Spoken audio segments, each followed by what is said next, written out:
মিজান আবার আসবে, বিজয়ীর বেশে আসবে। মিজানুর রহমান আজহারী চলে গেছে, চলে যায়নি, তাকে চলে যাওয়ার জন্য বাধ্য করা হয়েছে।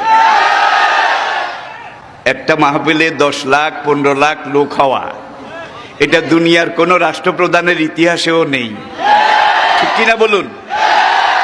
আজকে তাকে এই দেশে থাকতে দেওয়া হয়নি।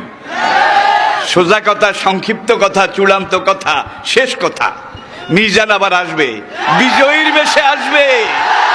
এই দেশের তাওহীদি জনতা এমন ইতিহাস সৃষ্টি করে তাকে আলিঙ্গন করবে ইনশাআল্লাহ। সেই সমাবেশই দূরে নয়। আমাদের সেই দিনী ভাই, আমার সেই সুযোগ্য সন্তান, অচিরে আল্লাহ তাকে আবার আমাদের মাঝে ফিরিয়ে আসার মতো, আনার মতো সৌভাগ্য, পরিবেশ, পরিস্থিতি এটা তিনি যেন দান করেন। সবাই বলুন আমিন।